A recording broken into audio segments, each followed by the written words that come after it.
எல்லாருக்கும் வணக்கம். Welcome to Madurai Sundari's kitchen. வாங்க இன்றைக்கி வெண்பொங்கல் எப்படி வைக்கலான்னு சொல்கிறேன். பாருங்க, இப்போ வந்து நான் 3 நிமிஷம் அரிசி எடுத்து வச்சுருக்கிறேன். 300 அரிசின்னு வச்சுக்கோங்க கணக்கு. 300 அரிசி எடுத்து வச்சுருக்கிறேன். அதுக்கு வந்து 100 பாசிப்பருப்பு இதோடவே ஒன்றாவே போட்டுறணும். போட்டு களைஞ்சிக்கலாம். 1 ஸ்பூனு சின்ன சீரகம், 1.5 ஸ்பூனு மிளகு 1-2 இடித்து வச்சுருக்கேன். முழுசாக போட்டால் எடுத்து போட்டுருவாங்க. ஆனால் 2-3 இது கொஞ்சம் முழுசு இருக்குது. இடித்து லேசாக இடித்து வச்சுருக்கேன் இடிகளில். முந்திரி பருப்பு, கருவேப்பிலை, பச்சை மிளகா 3 பச்சை மிளகா, இஞ்சி பொடி பொடியாக நறுக்கி வச்சுருக்கேன். இப்போ இது ஒரு பங்குன்னா, இப்போ இது 300, இது ஒரு 100 வச்சோம்னா நான் 300 350 இது வச்சுருக்கு. இதுக்கு வந்து இந்த கிளாஸில் 4 கிளாஸ் தண்ணி வச்சுருக்கிறேன். பச்சரிசி வெண்பொங்கல் வந்து குலைவாக இருந்தால் தான் நல்லாயிருக்கும். உங்களுக்கு வேண்டாம், கொஞ்சம் நம்ம சாப்பாட்டுக்கு அடுத்த லெவலில் இருக்கணும் அப்படின்னு சொன்னீங்கன்னா 3 டம்ளர் கூட வச்சுக்கோங்க. இப்போ நான் இதை களைஞ்சி தண்ணி ஊற்றி அடுப்பில் வச்சு காமிக்கிறேன் எப்படின்னு. இதுக்கு வந்து இதுக்கு தேவையான அளவு உப்பு, தண்ணி,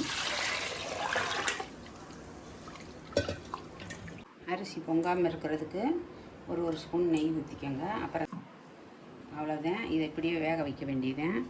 வேக வச்சு இறக்கிட்டு தான் இதை தாளித்து கொட்டுவேன் நான். அடுப்பு ஆன் பண்ணியாச்சு. ஒரு 5 நிமிஷம் விடணும்.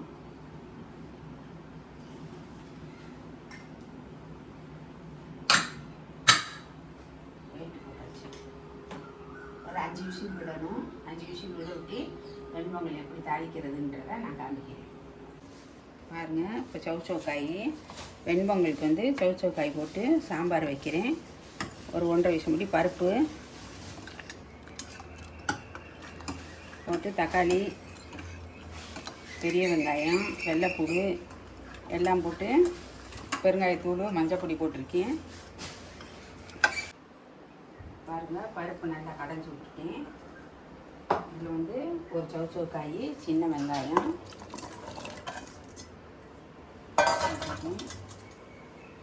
ஒரு நெல்லிக்காய் அளவு புளி கரைச்சி அதில் ஊற்றிடுவோம்.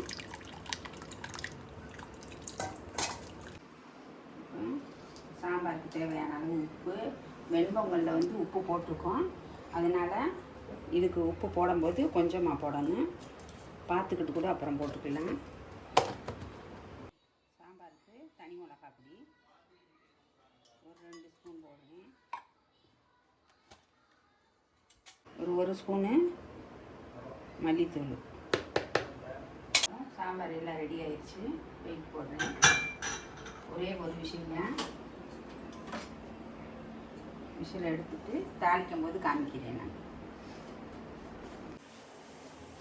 சாம்பாருக்கு ஒரு 2 ஸ்பூன் எண்ணெய் ஊற்றிக்கிறேன். எண்ணெய் காய்ஞ்சிருச்சு. 1 ஸ்பூனு கடுகு பருப்பு, கொஞ்சோண்டு சீரகம், வெந்தயம் கொஞ்சோண்டு,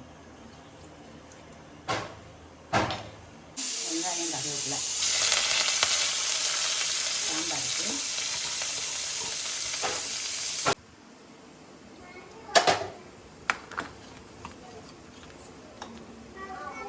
பாருங்க, சாம்பார் ரெடி ஆயிடுச்சு. சவுச்சவுக்காய்,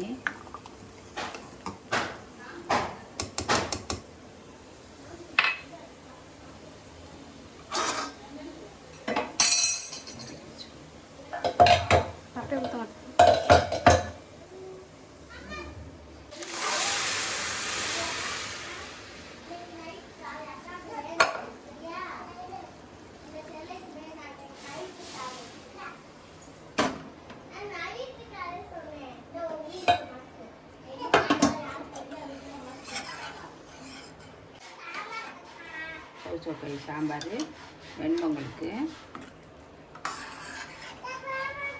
சாம்பாருக்கு கொத்தமல்லி தழை. சாம்பார் கொதிச்சிருச்சு. அடுப்பு ஆஃப் பண்ணிட்டேன். வெண்பொங்கலுக்கு வந்து நான் நடக்கலை பருப்பு சட்னி தான் வைக்கிறேன். அதனால் ஒரு 1/2 முடி தேங்காய் போட்டிருக்கேன். 2 வெள்ளைப்பூடு, இதுக்கு வந்து பட்டை வத்தை போட்டால் தான் நல்லாயிருக்கும். அதனால் பட்டை வத்தை ஒரு 6-7 வத்தை கிள்ளி நான் எப்பயும் சொல்லியிருக்கேன். விதை போட மாட்டேன், விதை போட்டால் எனக்கு பிடிக்காது. அதனால் விதை இல்லாமல் போட்டிருக்கேன். கடலைப்பருப்பு ஒரு 1/2 கைப்பிடி.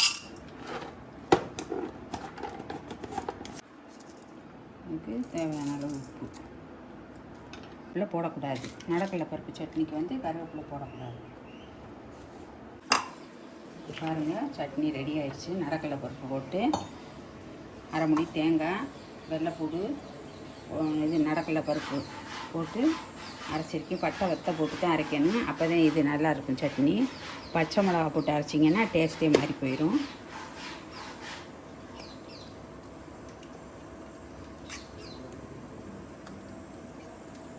சட்னி ரெடி ஆயிடுச்சு. பாருங்கள், கடல் பருப்பு, கருவேப்பிலை போட்டிருக்கேன். கொஞ்சோண்டு பெருங்காயத்தூள் போட்டு சட்னிக்கு தாளிச்சு.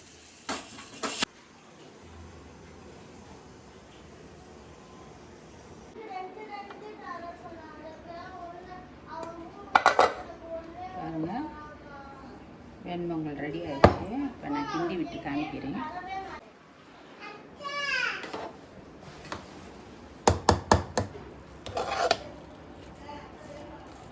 சரியா இருக்கா?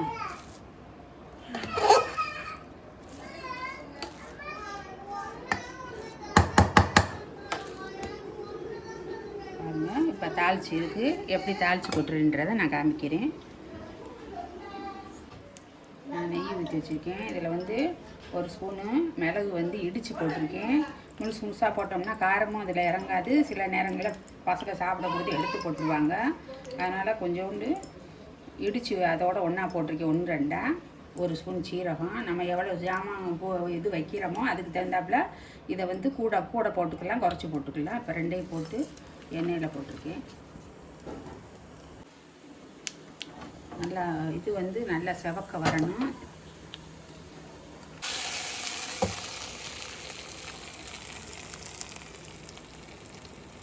இஞ்சி போட்டிருக்கேன், முந்திரி பருப்பு போட்டிருக்கேன்.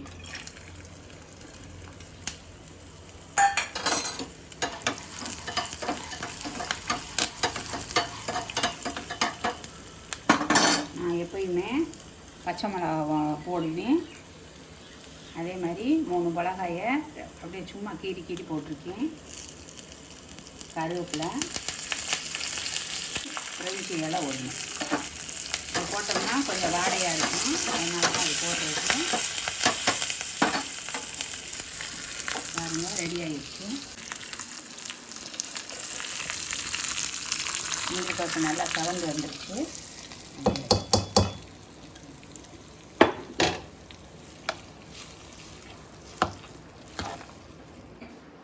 சில பேர் வந்து இதில் மஞ்சப்பொடி வெண்பொங்கலுக்கு நம்ம வீட்டில் தானே சமைக்கிறோம், கொஞ்சம் போடுவோம் அப்படின்னு சொல்லி போடுவாங்க. நான் வந்து வெண்பொங்கலுக்கு வந்து மஞ்சப்பொடி போட மாட்டேன், சும்மா தான் வைப்பேன். அந்த மாதிரி தான் இன்றைக்கி நான் வச்சு காமிச்சிருக்கேன்.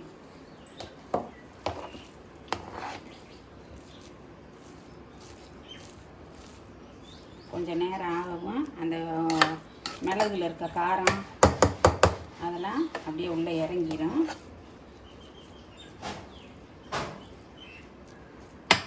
மேலாக கொஞ்சோண்டு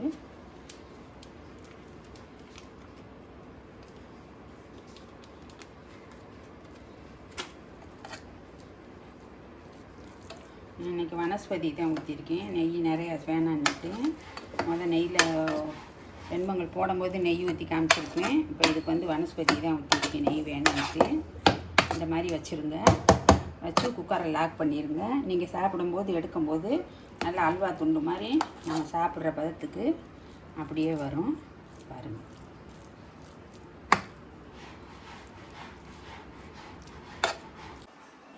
நாங்கள் இன்றைக்கி காலையில் டிஃபனுக்கு வெண்பொங்கல், நடக்கலை பருப்பு சட்னி, சவுச்சோக்காய் சாம்பார் வச்சுருக்கேன். இதில் எப்படி இருக்குன்னு பார்த்து சொல்லுங்கள். லைக் பண்ணுங்கள், ஷேர் பண்ணுங்கள், கமெண்ட் பண்ணுங்கள். நன்றி, வணக்கம்.